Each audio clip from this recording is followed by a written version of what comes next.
उपासक उपास्य देव के बल के सिवा और कोई बल स्वीकार न करे हृदय में, नहीं तो मलिन माया अंतःकरण को विपरीत दिशा में ले जाएगी। जो मानव जीवन का परम लक्ष्य भगवत प्राप्ति है, इसके बिना किसी को विश्राम नहीं मिल सकता। किसी को लगता है कि अगर हमारे मनोवांछित धन मिल जाए तो मुझे विश्राम मिल जाए। सच्ची मानिए, आप जितना धन सोच रहे हैं किसी के पास बहुत है, पर वो और सोच रहा है। वो जितना सोच पा रहा है अपनी क्षमता के अनुसार, उससे भी किसी के पास और है। कुबेर जी के पास त्रिभुवन का धन है, सब रिद्धियां सिद्धियां नवनिधियां, लेकिन वो भी भगवान की आराधना में तत्पर होकर ही विश्राम प्राप्त किए हैं। कोई धन से विश्राम प्राप्त करे ऐसा असंभव। दूसरा, शरीर बल, मैं बहुत बलवान हो जाऊं। ये शरीर एक सीमित पंचभूतों से बना हुआ है। असीम बल परमात्मा में है।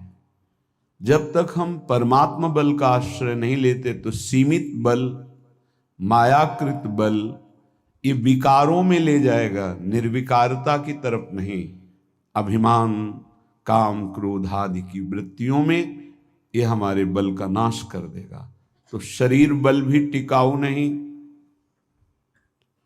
जिनका बड़ा नाम रहा, जो शरीर में बहुत बलवान रहे, यौवन अवस्था के उतार में उनको खड़े होना मुश्किल पड़ गया। उनकी दिनचर्या लघुशंका, शौच आदि करने में बहुत ही परेशानियां देखी गई। बहुत बड़े नामी पहलवान थे। जवानी थोड़ी उतरी तो हर जोड़ उनका ऐसा दर्द, उठने लायक नहीं रहे। शरीर बल भी एक सीमित समय के लिए है, इसके बाद नष्ट हो जाएगा, और वो भी एक सीमित बल है। शरीर बल के द्वारा काम को कोई परास्त कर दे, आज तक ऐसा नहीं हुआ। शरीर बल के द्वारा कोई क्रोध को, मोह को, मद को, मत्सर को नहीं, तो फिर बल किस काम का। धन बल भी और शरीर बल भी, यदि भगवद आश्रय नहीं है तो यह आपको विश्राम नहीं दे सकता, शांति नहीं प्रदान कर सकता। विश्वास मानिए। पद बल, कोई विशिष्ट पद, तो इससे कुछ समय के लिए आप गर्व कर सकते हैं, मैं अमुक पदाधिकारी हूं। कुछ समय बाद वो पद छूट जाएगा। जिस शरीर से तुम्हें पद मिला था वो भी छूट जाएगा। फिर आपके कर्मों की जो बही खाता है, वो जो खुलेगा, तो आपकी जो दुर्दशा होगी वो समझ नहीं पाएंगे। जैसे महाराज नहुष पुण्य प्रताप से देवराज इंद्र बनते हैं, और पापाचरण की वृत्ति उनके अंदर जागृत हुई तो अजगर योनि को प्राप्त हुई है। सांप योनि, अजगर। इसका मतलब कोई पद भी स्थायी नहीं है जो हमें विश्राम दे सके। परिवार, जब तक आपका कोई स्वार्थ, जब तक आपसे कोई लाभ, तभी तक आप उनको अपना मानते हैं, वो आपको मानते हैं। जिस दिन आपका स्वार्थ खत्म हो गया, देख लेना आप क्या आप सम्मान करते हैं अपने माता पिता का, या अपने उन प्रिय संबंधियों का, या आप उनके किसी काम लायक न रह जाएं तो आपको कितना प्यार करते हैं, आपको समझ में आ जाएगा। ये भी झूठा निकला। तपस्या, बहुत बड़ा तप एकत्रित किया हिरण्यकश्यप ने, रावण ने, कुंभकर्ण ने, लेकिन भगवान से इनका द्वेष रहा। पर ये तो भगवत पार्षद हैं, भगवान की इनको निश्चित प्राप्ति होनी है। शुंद उपशुंद नाम के बहुत बड़े बलवान तपस्वी हुए।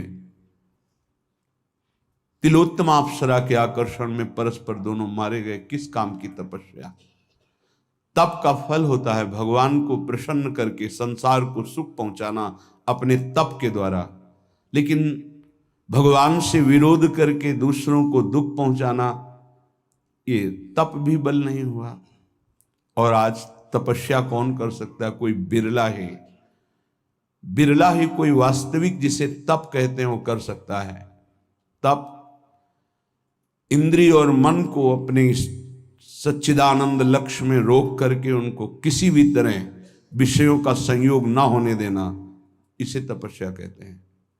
ये बाह्य तपस्या है, जल में खड़े होना, एक पैर के बल खड़े रहना, बहुत प्रकार की ऐसी बाह्य तपस्याएं हैं, इनका भी सुकृत होता है। पर तप शब्द की पूर्णता होती है अंदर आए हुए समस्त विकारों को सह जाना, कुछ न बोलना, इंद्रियों का भोगों से संयोग न होने देना, उसे तपस्या कहते हैं। यदि वो भगवान से विमुख है तो वो तप भी व्यर्थ चला जाता है। यज्ञ भोक्ता भगवान श्री हरि के लिए है, अगर उनसे विमुख हो गया तो किस काम की यज्ञ? बहुत से ऐसे उदाहरण हैं, जैसे मथुरा के ब्राह्मण ही, जैसे दक्ष प्रजापति, ये सब महान की बात उदाहरण में दे रहे हैं। सब जगह विचार करके देखे तो एक बल ही केवल बचता है, सुनेरी मैंने निर्बल के बल राम। प्रभु, जिसको प्रभु का बल है वही विश्राम को प्राप्त हो सकता है। ये बिल्कुल सिद्ध बात समझ लीजिए। ये हमारे मन की दौड़ है कि यदि हमें धन मिल जाए, पद मिल जाए, अमुक अमुक अमुक, तो मैं सुखी हो जाऊं। लेकिन जितना आप सोच रहे हैं उतना किसी के पास है, वो सुखी क्यों नहीं हो गया? पद भी है, सम्मान भी है, रुपया भी है, परिवार भी है, सब है, लेकिन यहां देखा है पूरे जीवन में जब मिले हैं कानपुर महानगर, वहां एक से एक फैक्ट्रियां, एक से एक धनी मानी, कहीं किसी के हृदय में संतोष नहीं देखा, विश्राम नहीं देखा, शांति नहीं देखी, निष्कामता नहीं देखी, तो है क्या? कूड़ा करकट ही तो जमा है।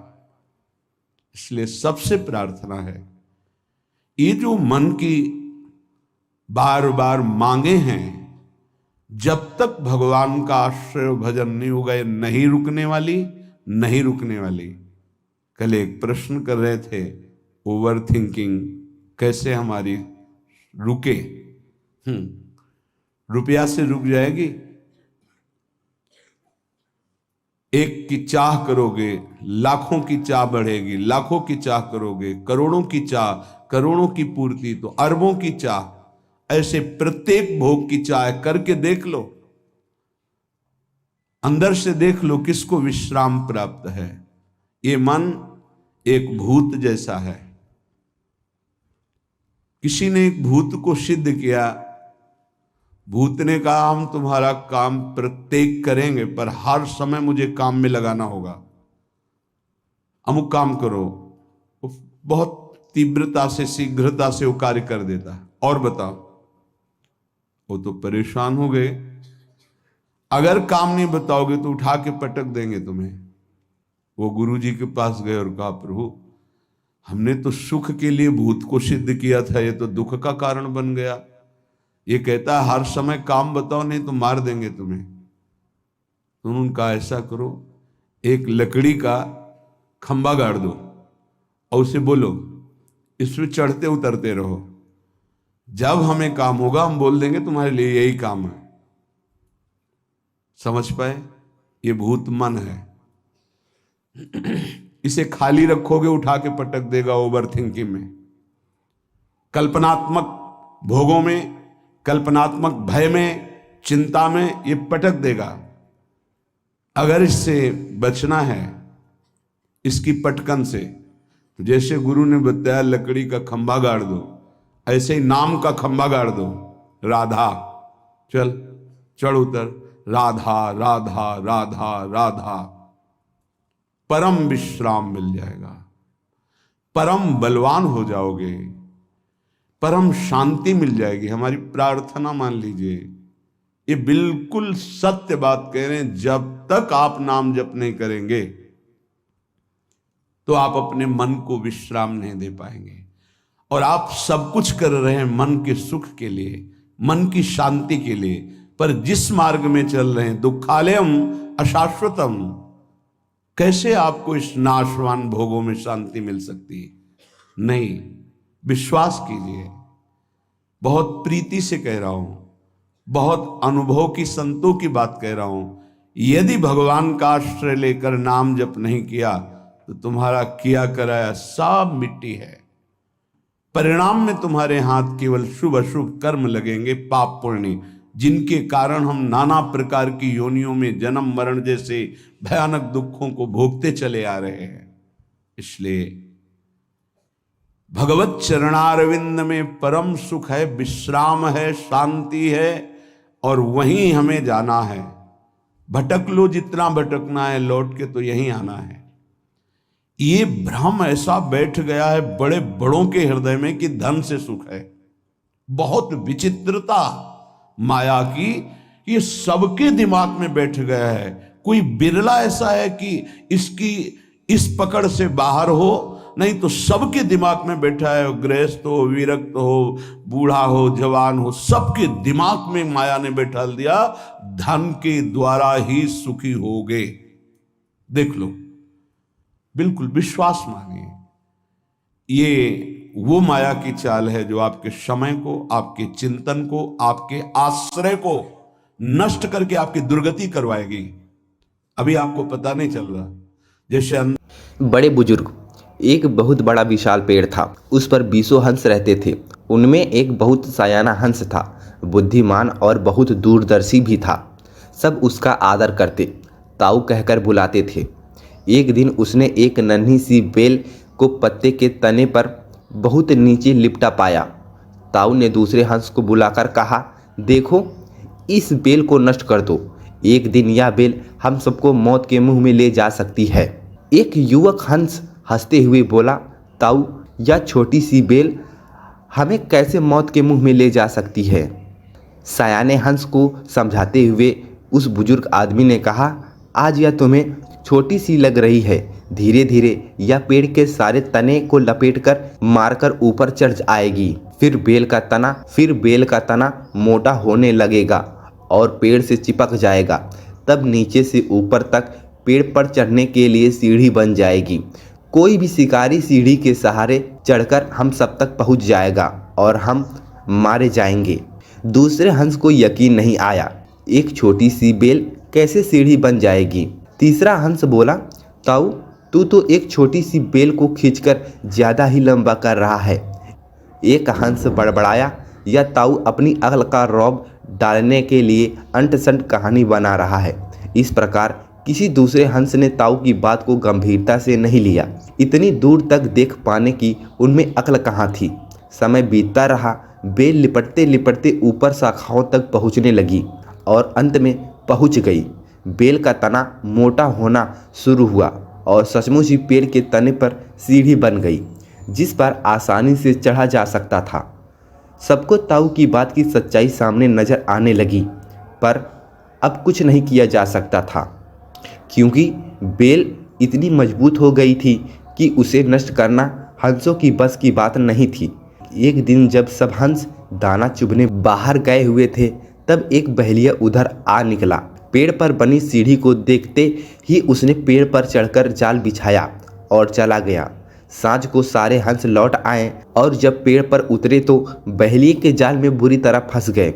जब वे जाल में फंस गए और फड़फड़ाने लगे, तब उन्हें ताऊ की बुद्धिमानी और दूरदर्शिता का पता लगा। सब ताऊ की बात ना मानने के लिए लज्जित थे और अपने आप को कोस रहे थे। ताऊ सबसे रुष्ट था और चुपचाप बैठा था। एक हंस ने हिम्मत करके कहा, ताऊ, हम सब तो मूर्ख हैं, लेकिन अब हमसे मुंह मत फेरो। दूसरा हंस बोला, इस संकट से निकालने की तरकीब अब तू ही हमें बता सकता है। आगे हम तेरी कोई भी बात नहीं टालेंगे। सभी हंसों ने हामी भरी। तब ताऊ ने उन्हें बताया, मेरी बात ध्यान से सुनो। सुबह जब बहेलिया आएगा तब मुर्दा होने का नाटक करना। बहेलिया तुम्हें मुर्दा समझकर जाल से निकालकर जमीन पर रखता जाएगा, वहाँ भी मरे सामान पड़े रहना। जैसे ही वह अंतिम हंस को नीचे रखेगा मैं सीटी बजाऊंगा। मेरी सीटी सुनते ही तुम सब लोग उड़ जाना। सुबह बहेलिया आया, हंसों ने वैसा ही किया जैसा ताऊ ने उन्हें समझाया था। बहेलिया हंसों को मुर्दा समझकर जमीन पर पटकता गया।